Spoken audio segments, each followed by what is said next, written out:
I will show you how great Salesforce can be. As an end user, you have one window, one tab. It will be Salesforce. Everything will be done there. Pretty much everything you want to do can be done on Salesforce.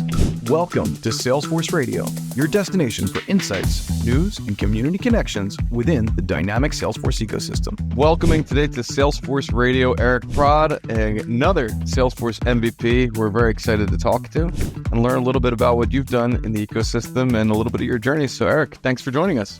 Hi, Ben. Yeah, thanks very much for having me.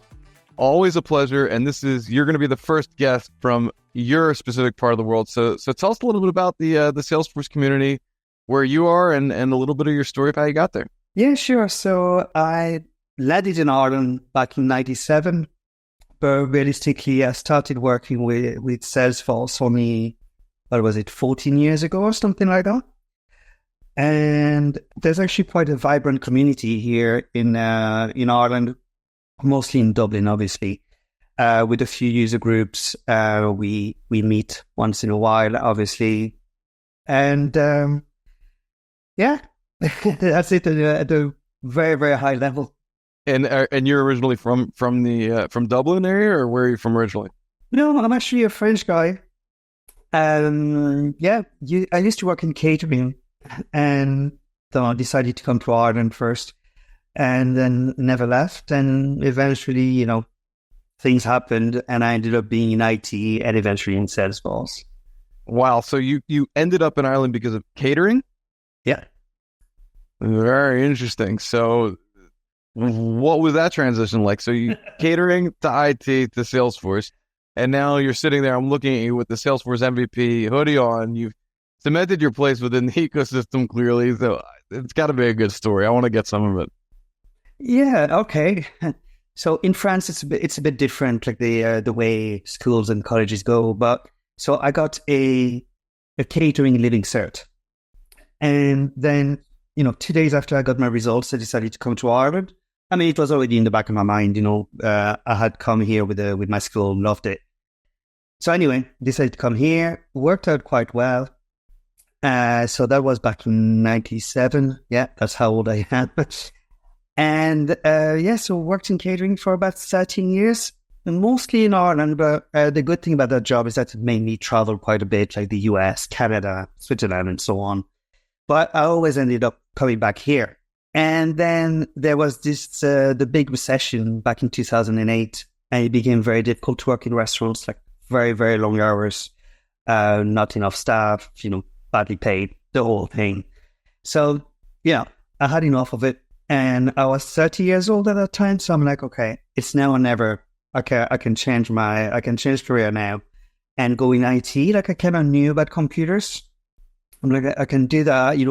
They're always looking for people that can speak English and another language. So I ended up working for the IT department in a pharmaceutical company.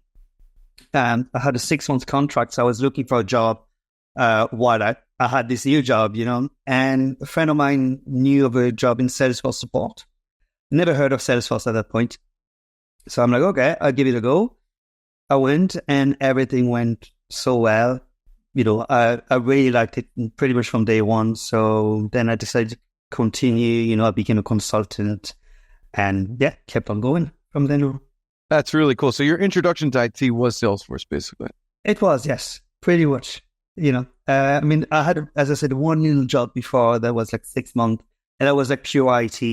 I was okay at that, but Salesforce was so much better. At least there's something that clicked in my head, and I could understand it. Well, what do you think it was?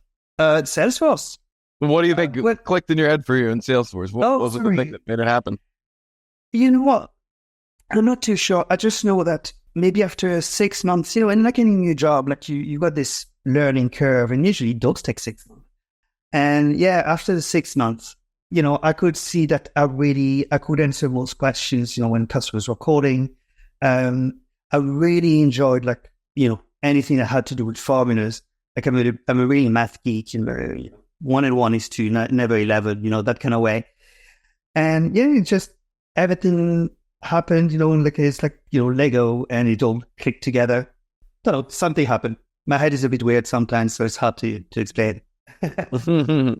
Yeah, and when you came into that org, now looking back, I mean, we're now, I guess, it was in 2008 or 2010 that you started with Salesforce?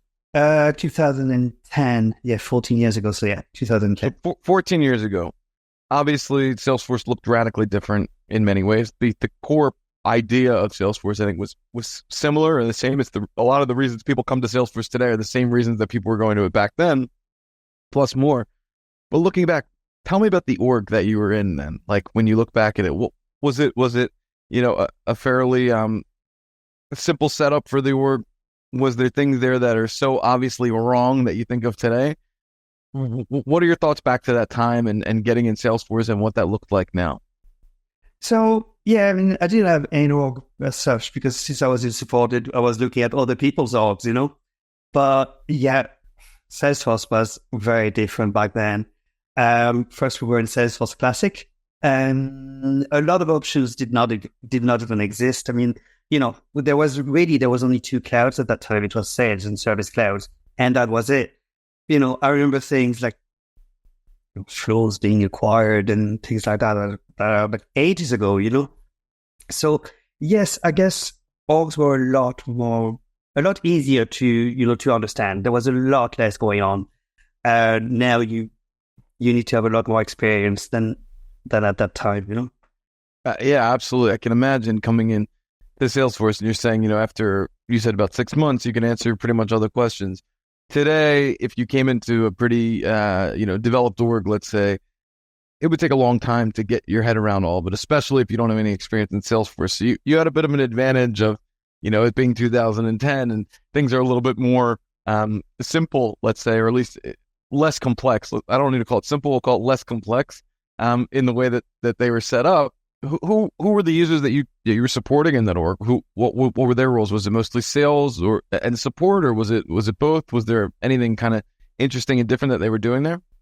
Yeah, so it was mostly administrators actually that would call support. Sometimes you had end users, but it was very rare. There were some weird ones and some funny ones as well. But I remember like one guy. He was a French guy, and he called at least once a week. But he loved the platform. It was like, oh, that's the greatest thing ever.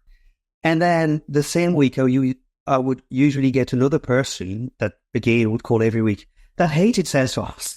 Then it doesn't do anything I want. And I'm like, okay, I'm sorry.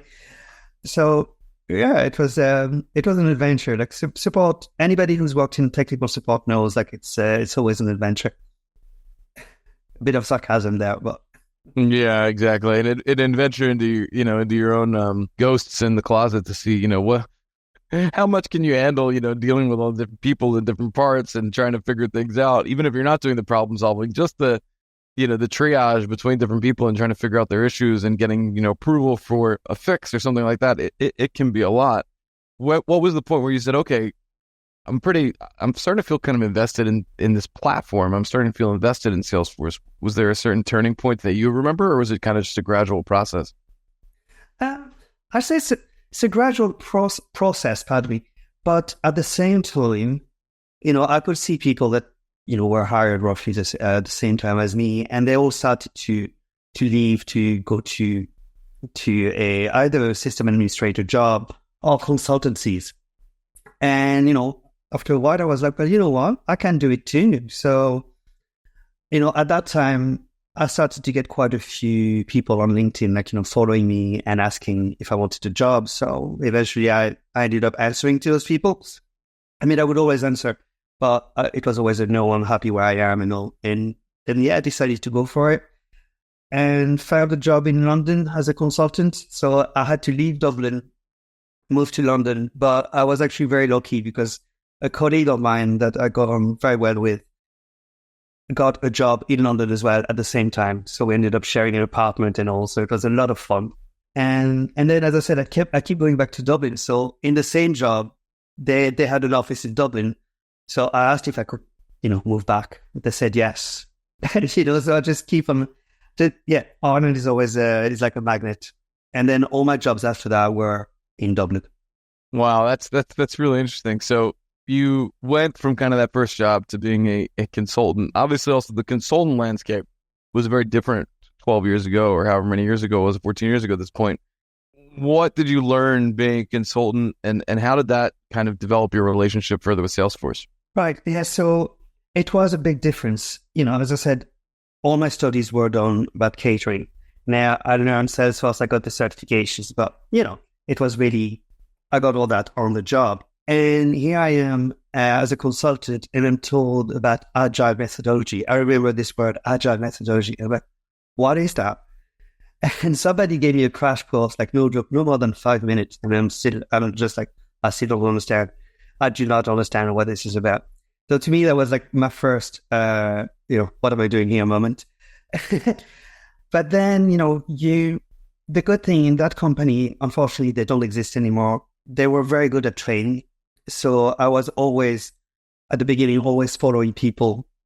I was never left on my own in a project, which helped a lot. And little by little, they realized that I was, I could, I guess, fly with my own wings. And then eventually you wake up one day and you're like, oh God, I'm actually the lead BA on the project. Like, what happened there? But no, it's a great feeling. But yeah, again, learning curve and all, it worked out in the end. And how long did you stay in consulting before you went back to working in-house? Yeah, so I was in consulting. So the first time, I was in consulting for about 5 years. And then I went in-house, like as an end user, for about 2.5 years. Then back to consulting. And I've got a new job. I've had a new job for the past 2 months with an end user. So again, you just keep switching back and forth. It's good to have a bit of both, There's pros and cons in both jobs. So great. Yeah, it's been a theme on this podcast. I think a lot of people who didn't start out in consulting maybe didn't even know what it was, and then end up consulting. And a lot of people have said, hey, the advice they've given on this podcast is, if you're listening to this, go try and be a consultant, be a consultant for a little bit, learn what it's like to be a consultant. And I think it's funny that you mentioned, I have a similar story about hearing about, the agile methodology for the first time and being like, oh, I didn't know this was a novel idea. I didn't know this was a unique thing, agile methodology. But of course, as we know, when you're doing these big projects, it's so important to really know what you're doing from the outset. And I think, we've all seen consultants that really know what they're doing and consultants that have no idea what they're doing and think, hey, I'm just going to open up a little consulting shop and let's see how it goes. And all of a sudden they're, buried under their work. They can't deliver for their clients. And soon enough, they're done. But that's not usually the success story. But the success story a lot of times is, hey, I was in consulting. I went back. I came back. I learned more. I did more. I furthered myself in the ecosystem, and it's always cool to hear about that, especially someone who's coming from a background like yours in catering. Now it's a very long time ago. To go from that to Salesforce to being a tech consultant when you're doing on-sites and things like that. Today the landscape's a little bit different, right? You can be a consultant pretty much from anywhere and not even necessarily meet the client face to face. But what's it like today to be, in an org, to be working for an end user? What does that org look like? Right now, maybe it's still the honeymoon phase. As I said, I started just over 2 months ago, but I'm really enjoying being back at an end user. I'm lucky enough that this org is pretty new, so it's great. I can kind of mold it, with just the way I kind of want to, when it comes to like security and having like methodologies of flows and stuff like that. It's very busy.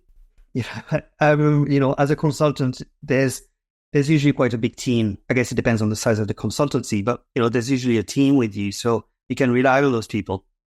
At the moment, I'm a one-man band in my org, so it's really, I feel like a big juggler, trying to juggle between enhancements and issues that arise. But I think I'm doing okay. I hope I'm doing okay. And really enjoy it. But as I said, it's still a very new org. We've got about 250 employees. About 200 of them are on Salesforce. So it's not big, but big enough to start thinking about maybe someone else, to help. And so is that when you get into an org, now you're a seasoned vet when it comes to Salesforce. When you get into something like this, and I don't know if you've been in this position before, where you're in kind of an org in a new organization, or an org in an organization that's new to using Salesforce. What's your goal? Like, do you see yourself as, hey, I'm coming in here to show them that Salesforce is a powerful tool that they're going to be able to get return on investment from, and we're going to grow this footprint? Or is it to say, I'm going to show you how to keep Salesforce lean and grow your business, by using it? Like, what's your relationship to the business and then to Salesforce within that role? I say mostly of the foremost. Now, of course, there's always a gray area, but so any company that starts with Salesforce for the first time, or any software or application, there's a big change management piece. People don't like change. It's just, it's in our DNA. I don't know what happened way back when, but we don't like change. So people, as usually, they're like, oh, Salesforce, it's okay, but, I prefer my old system, and it was working fine. Why did we change, So to me, straight away, that's the greatest challenge of all. It's like, I will show you how great Salesforce can be. Yeah, right now, maybe you've got like an MVP or something, very lean, but I will show you that pretty much everything you want to do can be done on Salesforce. Yeah. I mean, it's integrations and all, but for you as an end user, you have one window, one tab. It will be Salesforce. Everything will be done there. So it comes like, little by little, obviously. Like you can't there's no magic wand to make it happen in one go. But, when you start showing them very little things, like, I usually start with the quick wins, the ones that, oh God, I didn't know you could do that. Like, I know in this company that I'm working for, I just did something simple. They had Chatter, they used Chatter, but I did, they never received an email when they were contacted, and also they were always on that Chatter wall trying to sift through all the messages. And it's just turn the emails on for Chatter, like something that is done in 20 seconds, and people loved it. And it's all those little wins. And then, of course, like in the background, you talk to all the stakeholders for the bigger projects, but try to get the end users with you, as well as the stakeholders. It's not all about the stakeholders. And you'll see, like, eventually, I know that everybody will love it. I love that optimism. That's amazing. That's great. Yeah, and I hear it a lot because I get involved in a lot of projects. As you can imagine, people are coming to me to say, hey, yeah, either there's a few different scenarios. One is, we've been using Salesforce for a long time. We need to replace some functionality that we're getting with another vendor. We want to look at new options. That's one scenario. Great, easy. The next is we, are using Salesforce. We want to do something new, right? So we're coming to you. The third is, okay, we started using Salesforce however many months ago. We thought we were getting X, Y, and Z. Turns out we're only getting X and Z. We need that Y. And now we're being told we need to pay for another service, or we need to develop it in-house or get a developer. Basically, we're being told that we need to pay more money for something that we thought we were already getting. Let's go. And so how do you manage expectations? What do you do? How did you work with this implementation to manage the expectations of the org and say, hey, this is what Salesforce is. This is what Salesforce maybe isn't, but this is what Salesforce could be if we go down the path that I am trying to, push on you guys. Yeah. Well, that's a very open question, a very open-ended question. Yeah, it's not always easy, to be fair. That's when you need to have a very good relationship with your stakeholders. You really remember what you promise. If you promise something, you've got to achieve. So make sure you don't overpromise is the first thing I would do. And make sure you talk with experience as well. This is what I did in this company, and this is what happened in the end. And that's why I'm recommending, this approach. Whichever it is, it could be an add-on or it could be let's build it in-house. There's so many, details at play. So, whether you need one or the other approach. But yeah, I'd say earn the trust of your stakeholders, and don't really talk the talk, like walk the walk as well. If you promise something, make sure you deliver, and if you don't deliver, then make sure you have good reasons. You document the reasons why you couldn't deliver as expected, and try to learn from your mistakes as well. Yeah, I think that's, and I always wonder, like, who was it that oversold the solution, right? When I speak to those people, it's like, was it Salesforce who did it? Because Salesforce is great at selling their product. Doesn't mean that everything's always 100% clear to the end user, or the person that's purchasing it. Or was it the consultant? Was it the in-house person? Because people are confused. There's so much that Salesforce can do, and there really isn't any limitations. But to get from point A to B, there could be a lot of work. It could be years of work in between until you get to that functionality that you think that you're looking for. You might need to do so many steps in between. And it's always great to speak to someone like you, who's a seasoned vet, who comes into a fresh org, and you're doing all of it. I mean, have you had to contract any work out, in this org to other people? Or you've really done everything yourself? So there was a consultancy when I arrived. They had started to implement Salesforce like an MVP. So the sales department was already on Salesforce, and they were working on the operations department when I arrived. And yeah, so they were there for maybe the first month I was there, and now it's all on me. So as I said, it goes from enhancements to teaching the company how to test properly. I'm actually teaching them at the moment the agile methodology, for enhancements, because it's still a small company that is growing very rapidly, and they're very used to just go to your desk and, oh, can you do this for me? And I'm like, yeah, in 2 months, write a ticket, and it's obviously not to annoy them. It's just to have some kind of structure. But yeah, so sorry, I went on a tangent here, but yes, so there were consultants that started the project, but then I took over. So at the moment, I don't need any, but that doesn't mean I won't hire any more in the future. Tell us a little bit about being a Salesforce MVP, and I guess maybe your interaction with Salesforce, and kind of how you view yourself as an emissary, let's call it, of Salesforce, and how you became a Salesforce MVP and what that journey looked like. All right, the easiest of your questions here is how I became an MVP. So we all know the answers community, the Salesforce answers community, and I started to answer a lot of questions there. And the reason for it is, I remember when I started, and we talked about it, but Salesforce was a lot easier.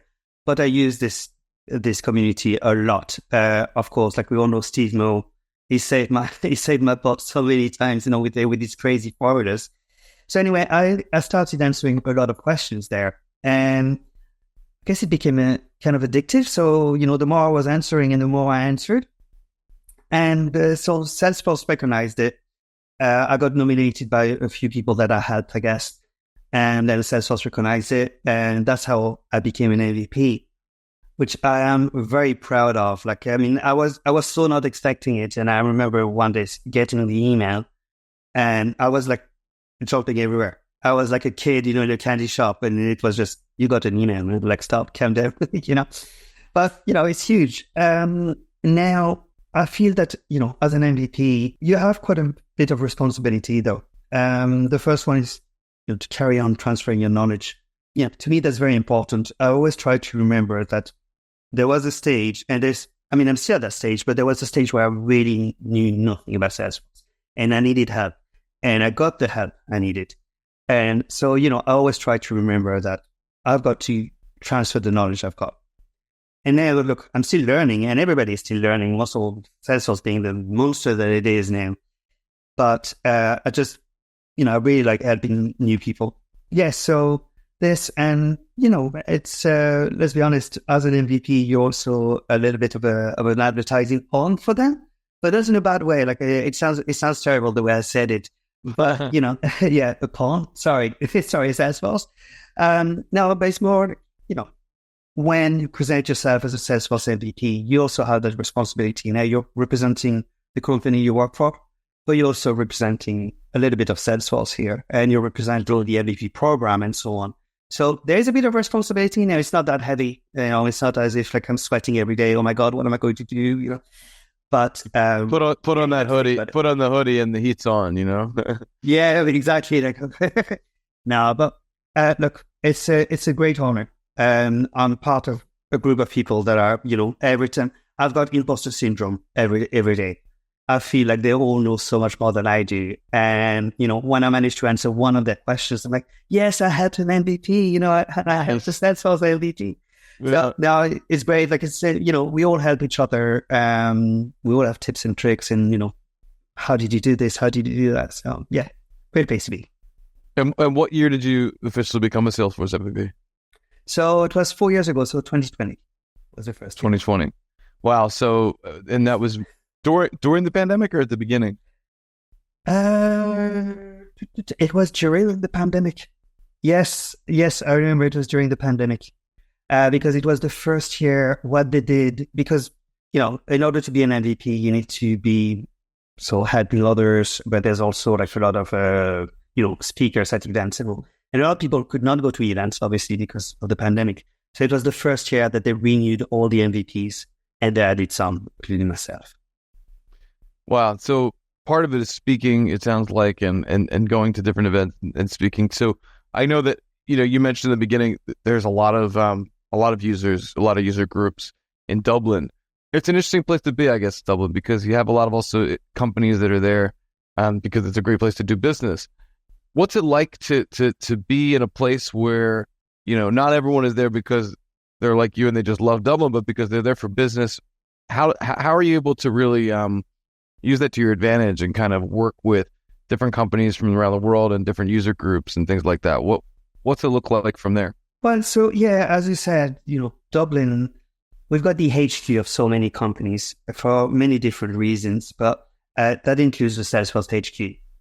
So we are at a great advantage. We have a lot of resources from Salesforce there. And therefore there's a huge user base in Ireland. I mean, you don't compare it to the user base like in France or whatever. We're still a small country. Well, when you look at the ratio, I guess, of Salesforce professionals versus population, it's quite big. So yes, we are very privileged to have all those people that can help us and that are interested in the product as well. So yeah, plenty. I talked a few times, mostly at the Dublin user group, but Dublin admin group, pardon. Yeah, just it's just great place to be. As you said, many companies use Salesforce, and a lot of them are here. Yeah, and it's cool because I think before I was in the Salesforce ecosystem, I didn't realize what a hub of international business Dublin is, and now that I am, you speak to so many people that are based out of Ireland for basically strictly business reasons. It's cool that you ended up there just as part of kind of your catering career. And whenever I think of people going from the service industry to Salesforce, I always think back to COVID because there were so many of those stories about, hey, I was a part of the service industry. It's shut down now, and now I found a new home in Salesforce.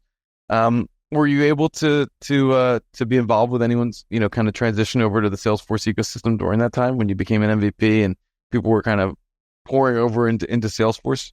To be fair, I'm not too sure. I know a lot of people have asked me about, they wanted to find a job. So I tried to help them. It's not always easy. I know that some people that, I've helped on the community, they've, they're very new in this. Well, they were very new in the Salesforce ecosystem. There's a few people that I talked to on LinkedIn that I mentored on LinkedIn, and, they were looking for a job, and I had them, with, what to expect from an interview, how to, what to put forward, what not to say as well. It's also important.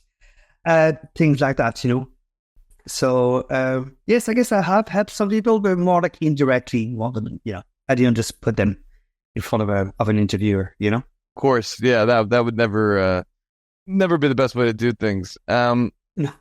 What are you currently excited about? What's getting you excited in 2024 at Salesforce? And kind of obviously you're working in your own org now, and I'm sure it's pretty time consuming, but what are some of the things that you think we should be looking out for this year? Oh, this year. Right. I mean, if you're into flows this year and last year as well, there have been great years. Like there's been so much happening on flows, and I'm a scholastic. Sure. this year, I mean, obviously Dreamforce coming up, all the user groups, the Dreaming events, they're very exciting. There's quite a few happening, from now on. I mean, there were a few, like actually, I met you guys in Portugal Dreaming a couple of weeks ago.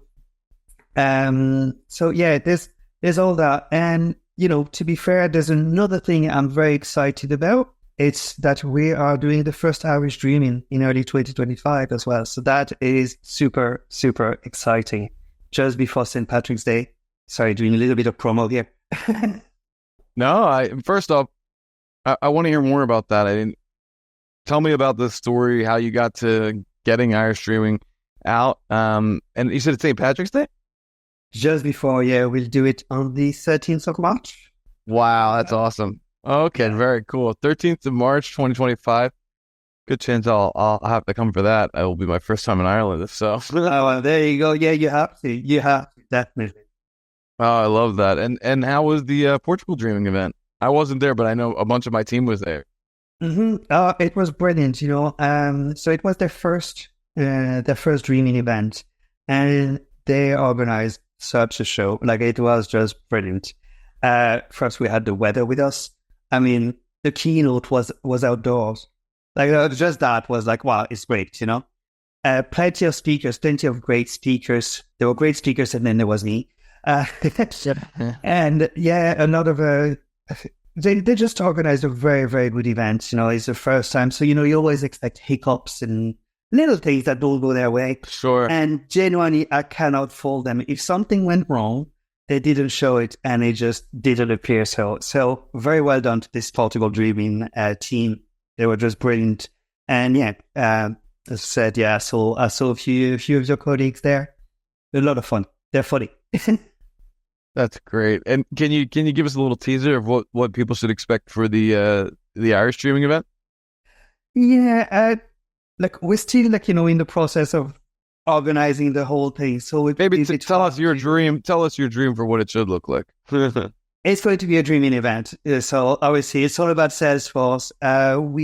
What we're really looking forward to, great speakers, but we want them for administrators, developers, not for profit. We want to try to give access to a lot of people there. We want to be eco-responsible, no plastic cups, things like that. But we're still ironing things out. So I just don't want to talk too much about it with all my colleagues here.